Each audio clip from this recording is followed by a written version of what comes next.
guys, and welcome to my small apartment in London. So I've been experimenting a lot with short videos lately on Shorts, on TikTok and Instagram, and I came up with this concept called small living because me and my boyfriend share a 34 square meter flat in London. I pulled together 10 tips that I've shared on short videos, plus even more that I'm going to share in this long video. These are all tips that me and Theo use in our small apartment, and I hope they will be useful for you too if you live small. But before we get into the tips, let me show you what I just got.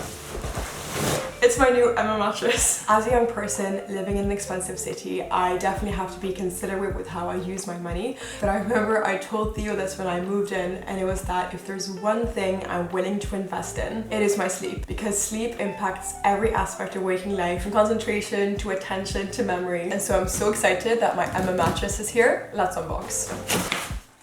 So I got the Emma Original mattress, which is Europe's most awarded and best-selling foam mattress. I've actually seen a ton of my neighbors who recently moved in bring out these massive Emma mattress boxes, so I am really excited to try one out myself. Emma also offers up to 200 nights trial sleep and free shipping and returns, so you can be sure that the mattress is perfect for you. You can use the code macerly to save an additional 5% on top of our ongoing promotions on the Emma website. So happy with how this turned out. Now let's get into the tips.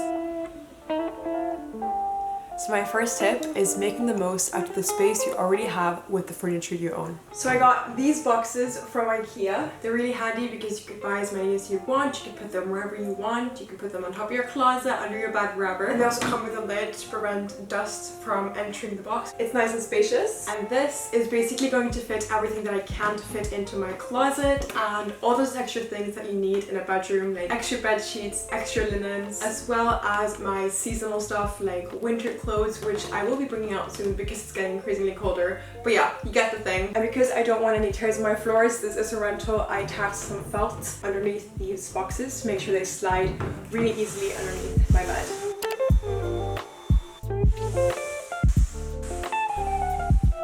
Making the most out of a space also applies to existing furniture. Try to use every centimeter available to you. Small shelves, stackable boxes, and drawers can help you with this.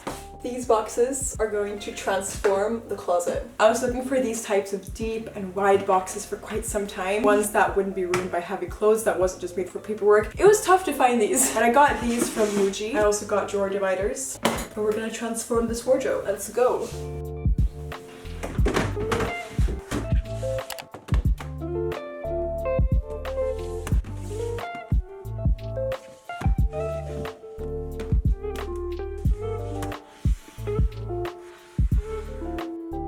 And the space above your closet is really the perfect spot for large suitcases, extra stools for guests, more storage boxes, etc. Using containers can help you utilize space in key areas and make your items look more put together. I got these clear containers for the food items we use the most often, and they reach all the way up to the shelf above and are stackable. We also keep these Muji containers for spices, allowing us to utilize the depth of the cabinet with ease.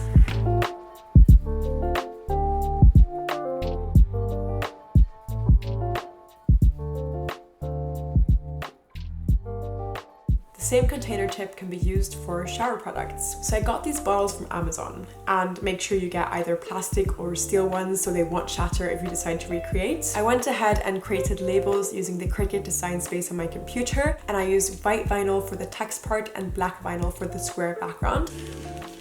I then peeled the black squares off the vinyl sheet, and I transferred the text from the white vinyl onto the black squares. Finally, I pulled the label off the backing and I attached the labels to the bottles, and I actually managed to empty a total of 6 bottles of product into these, and I love how they look in our bathroom. Another tip when living small is to recognize that you probably need less than you think.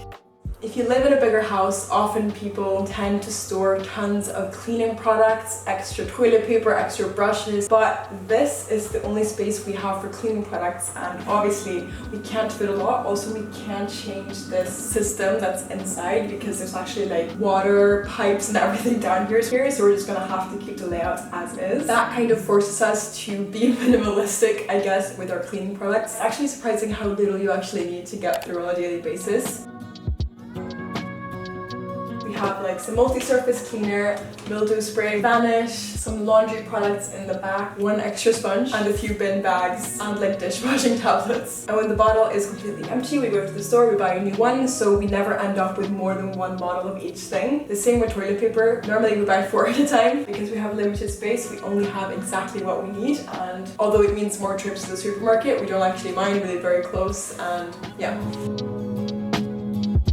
In terms of our closet, this is my part and this is Theo's part. We're forced to keep things at the minimum because we can't outgrow this closet. Yeah, we have drawers, but they're mostly filled with like underwear and training wear. You're kind of forced to be really minimalistic about your clothes purchases, as well as constantly having to go through your closet and figure out what you don't use anymore so that can come to a better use. About once every month or every time I buy a new piece, I go through my closet and I find one thing to take out that I'm not using as often or I don't use anymore. I either donate it or sell it to someone. And this method of going through your closet every time you bring something in and taking something out is called the rule of 1 in, 1 out. Both me and Theo follow this in terms of our clothes. Having lived here now almost for 6 months, we actually really enjoy this rule because it keeps you minimalistic. It keeps you from buying things you don't need because you really have to consider whether it's worth taking something out of your closet already or if you actually have enough stuff from already and you don't need something new.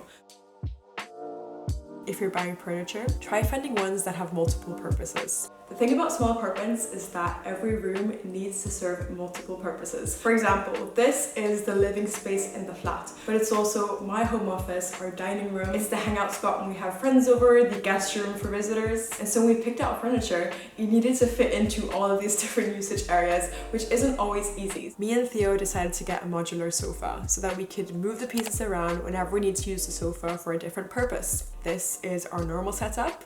This is when we want to have a proper movie night, and whenever we have overnight guests over, we throw on a top mattress and they sleep with this setup. And for our bookshelf, I wanted one that could be a decor piece in the living room and display our books, but we also needed more storage. What we ended up doing was buying a shelving unit with doors, which allowed us to hide our extra glasses, tableware, books and pens from view. Also, on the bottom shelf, we decided to keep crates to store all those miscellaneous items that end up in the living room, like chargers, cables and candles, in a very easy to access way. Finally, as our living room is used for so much more than just TV watching, we wanted a TV that could double as an art piece when the room is used for socializing or eating, like the Samsung frame. Although we love this one and we want to get it in the 2021 version, which is a lot cheaper, I think it's just gonna be too big for our space. Our living room isn't even that big, so it's just gonna fill up the whole living room and look a bit weird. We were a bit back and forth with the size, but in the end we purchased the 43-inch 2021 Samsung frame TV. What's really nice about this piece is that there's only one cord, so you don't have to worry about clutter or having a TV stand, and the box can also easily be hidden away.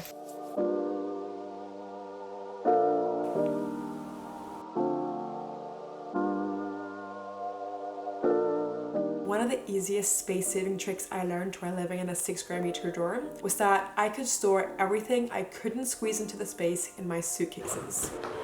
Your suitcase is already there, taking up space and probably not used too often, so it is the perfect spot to store other items that you don't need on a regular basis. Extra duvets, smaller suitcases, bags and winter coats. And voila! It's just like 2 suitcases, 2 bags, and my winter duvet just didn't exist. But it does. A small space can easily look unproportional if the furniture don't suit the size of the rooms. Our bed may look like a typical queen bed for 2 people, but it's actually smaller at 190 centimeters times 135 centimeters. But of course, Emma has a mattress to fit our small bed frame too, and you can use the code macerly to save an additional 5% on top of our ongoing promotions on the Emma website. The same thing applies to our dining table. It looks like a standard sized 4-person dining table, but it's actually called a breakfast bar table as the diameter is just under 1 meter. A fun fact is that we actually didn't have a table for 2 weeks after we moved in because I was struggling to find a table for so long that was between 90 centimeters and 1 meter in diameter. I wanted a round one so that it could scooch into this little corner. And it was so hard because every table that I looked at was like 110, 120, 130. That 20, 10, 30 centimeters would have just made the whole living room look more cramped. But a smaller table, on the other hand, although we can only fit 3 people for tacos, it looks a lot better in the room. I also think that a good way to look at it is think about how little can a furniture piece possibly be for you to use it on a regular basis. The thing is, we are 2 people in this household, so we really only need space for 2 people plus a overnight visitor that we sometimes like to have, so 3 chairs. You're allowed to be clever. For example, when I had praise for my birthday a few days ago, you just scooch this table slightly out, bring out some extra stools that we store over our closet, and suddenly everyone has a space to sit. Also, it is worth acknowledging that we live in London and it is a very eat out culture, so it's very, very common instead of having guests over, you just go out for dinner together because there's so much to eat and so much to explore, and that definitely helps us with being able to scale down the size of our dining table. Another great tip is to think outside the box. Could you swap something that doesn't fit into your space with something smaller that does the same job? Me and Theo have been complaining since we moved in about the fact that we don't have an iron. We've already really maximized all the storage that we have. So having an iron and iron board, even though it would be collapsible or small, it would still have to stand somewhere in the open, basically. So we searched the web and we came up with a solution that might be self-explanatory but might not be for some people. It definitely wasn't for us, and it's in this box. Let's open together.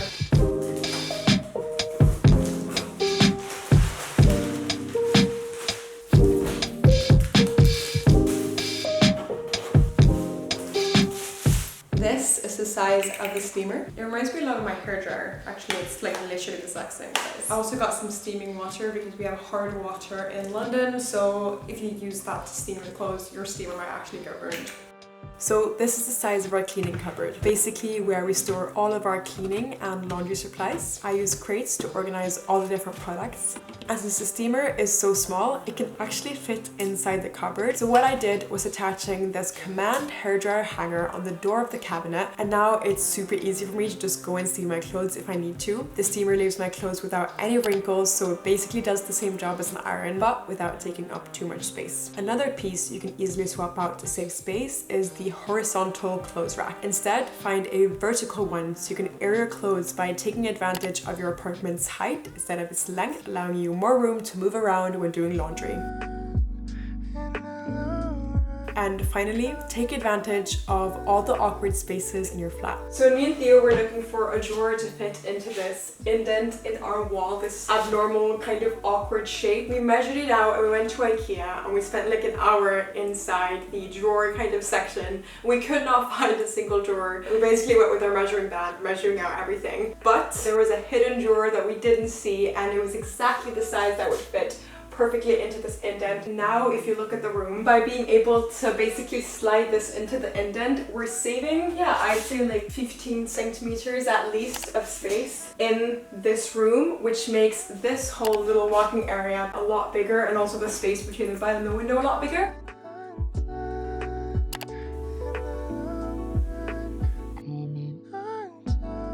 We also don't have a hallway, but what we do have is this indent in our wall. We decided to apply some small command hooks and turn this awkward space into a tiny hallway space for small bags and recently worn pairs of shoes. And lastly, underneath our bedroom cabinet, there was some unused space, but since it's just a meter away from our mini hallway, we decided to use it for extra storage for our shoes. Baby girl, tell me something I don't.